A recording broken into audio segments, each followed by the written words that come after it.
देखिए, सूरत textile garment की और इंडस्ट्री की अगर बात करने जाऊं तो ये दुनिया के लिए एक बहुत बड़ा टेक्सटाइल हब है। रही बात हमारा कपड़ा है, वो जितने भी देश है वहां लगभग हमारा कपड़ा यहां से जाता है।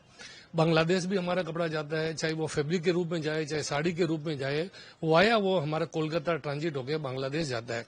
लेकिन पिछली टाइम से आप देख रहे हैं, जब से यूनू सरकार आई है तब से जो घटनाएं घटित हो रही है, वहां पे जिस तरह हिंदुओं को जलाया जा रहा है, जिस तरह मारा जा रहा है, उसको देखते हुए व्यापार तो हमारा काफी कमजोर हो गया पहले से। लेकिन फिर भी आज की तारीख में हमारा करीबन साल का 1200 से 1500 करोड़ का व्यापार होता है।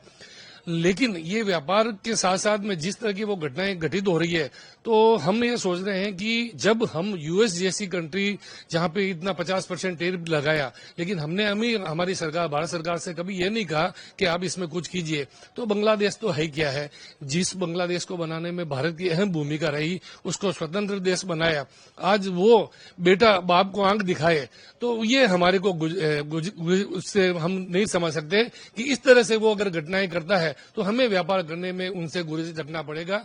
और आने वाले वक्त में हम देख रहे हैं कि अगर वो सुधरता है तो देन बेटर है, अदरवाइज हम उनसे व्यापार नहीं कर पाएंगे। और हम ये सोच रहे हैं कि जिस तरह वो अपना रवैया अपना रहा, बार बार अनुरोध करने के बाद भी, तो उसको देखते हुए हम व्यापार है वो करीबन 1200 करोड़ से 1500 करोड़ का है, वो हम नहीं कर पाएंगे। और रही बात नुकसान की, तो नुकसान भी हमारा होगा, करीबन हमारा 150 से 200 करोड़ का एवरी टाइम वहां पैसा फंसा हुआ रहता है। लेकिन फिर भी हमने ये निर्णय लिया है कि ये ऐसा करने से बार बार ये नहीं सुधरता है, तो हमें इनको इनकी औकात दिखानी पड़ेगी।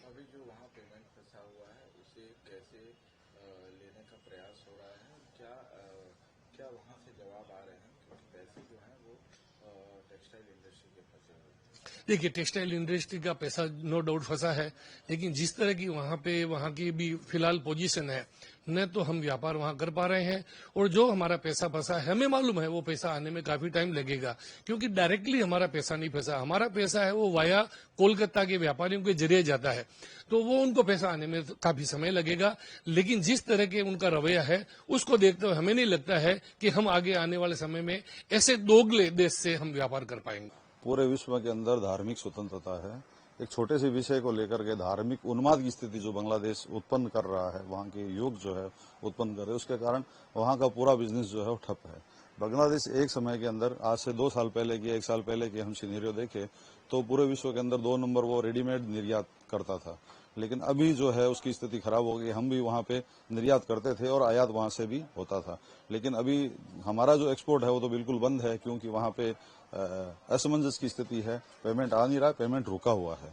और पेमेंट रुका होने के कारण यहाँ पे भारी नुकसान का सामना जो है व्यापारियों को करना पड़ रहा है। हो सकता है आगे सरकार इसमें हस्तक्षेप करे, लेकिन आज की स्थिति में काफी पैसा जो है वो बांग्लादेश में फंसा हुआ है। और हो सकता है कि आगे जाकर के क्या रहेगा, लेकिन एक बात मैं जरूर कहना चाहूंगा कि घटता जो भी घटनाक्रम है, रास्ता स्वयं विधाता है। जो लगता अभिशाप आज कल पुरस्कार बन जाता है। आज हो सकता है कि हमको थोड़ा अलग लगे। कल समझ लीजिए ट्रंप ने हमारे ऊपर टैरिफ लगाया था, हमने झुकने वाली स्थिति नहीं थी, हमको उससे कोई फर्क नहीं पड़ा। हमारा व्यापार जो है हम अपने निरंतर गति से करते रहे। वैसे बांग्लादेश जैसे देश से हमको कोई ज्यादा फर्क पड़ने वाला नहीं है, लेकिन बांग्लादेश का जो ये अराजकता की स्थिति है, उसके कारण भारत को आगे समय के अंदर लंबा फायदा होगा। क्योंकि जो वहां की जो रेडीमेड इंडस्ट्री है वो पूरी की पूरी भारत के अंदर शिफ्ट हो जाएगी, क्योंकि हमारे ही लोग जो है वहां पे रेडीमेड कपड़ा बना करके और वापस भारत को ही निर्यात करते थे, डंपिंग होती थी, वो सब बंद हो जाएगा अगर, तो यहाँ के व्यापारियों को वो फायदा होगा, यहाँ के लोगों को फायदा होगा, यहाँ के मजदूरों को फायदा होगा। आने वाले समय के अंदर इसका बड़ा फायदा जो है वो मेरे को दिख रहा है।